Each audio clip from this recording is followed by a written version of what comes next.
एक गांव था जिसका नाम था सुखनगर। यह गांव हरे भरे खेतों, शुद्ध हवा और मेहनती लोगों के लिए प्रसिद्ध था। गांव में हर कोई अपने काम में संतुष्ट था। किसी को ज़्यादा दौलत की चाह नहीं थी, बस 2 वक्त की रोटी, घर का सुख और आपसी मेल जोल ही उनकी ज़िंदगी का सच्चा खजाना था। लेकिन उस गांव में एक व्यक्ति रहता था जिसका नाम था रघु। रघु गरीब नहीं था, उसके पास खेत थे, बैल थे और घर भी पक्का था।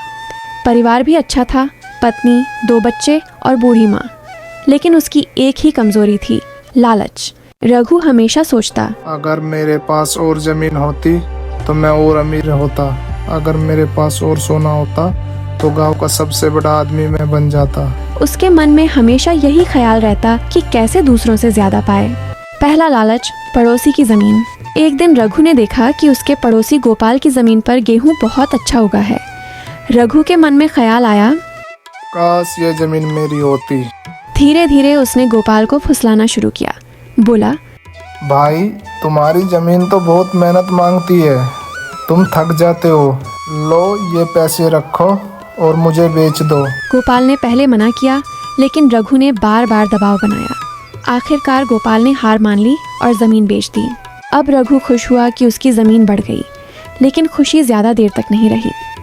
अगली बार बारिश ठीक से नहीं हुई और पूरी फसल बर्बाद हो गई। जितना पैसा उसने जमीन पर लगाया था, सब डूब गया। दूसरा लालच, सोने का सपना। रघु अब भी नहीं सुधरा। एक दिन गांव में एक साधु आया।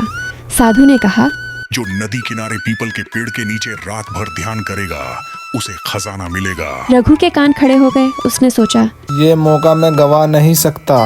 रात को चुपके से गया और पेड़ के नीचे बैठा। पूरी रात जागता रहा। सुबह जब खोदा तो वहाँ एक पुराना लोटा मिला जिसमें बस कुछ तांबे के सिक्के थे। रघु क्रोधित हो गया।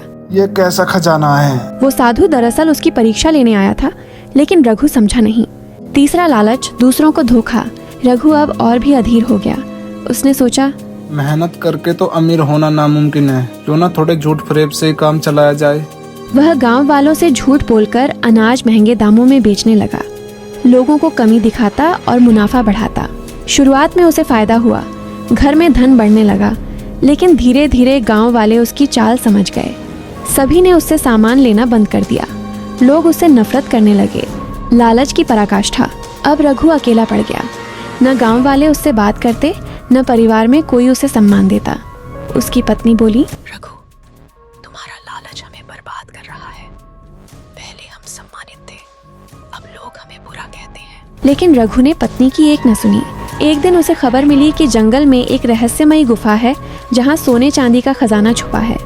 रघु ने सोचा, ये आखिरी मौका है, अगर ये मिल गया तो मैं राजा जैसा बन जाऊंगा। वह अकेला गुफा में गया।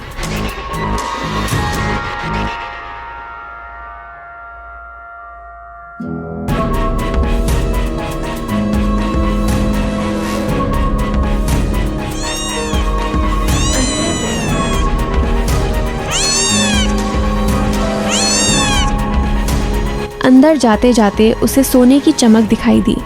उसके मन की खुशी का ठिकाना न रहा। वहाँ सचमुच सोने चांदी के ढेर पड़े थे। वह झटपट अपने थैले में भरने लगा, लेकिन जैसे ही उसने ज्यादा लेने की कोशिश की, गुफा का दरवाज़ा अचानक बंद हो गया। रघु डर गया। उसने बाहर निकलने की कोशिश की,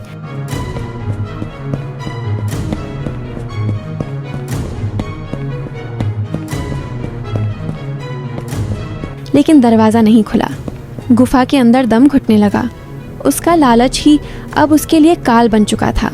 कई दिन बाद जब गांव वाले रघु को ढूंढते ढूंढते गुफा तक पहुंचे,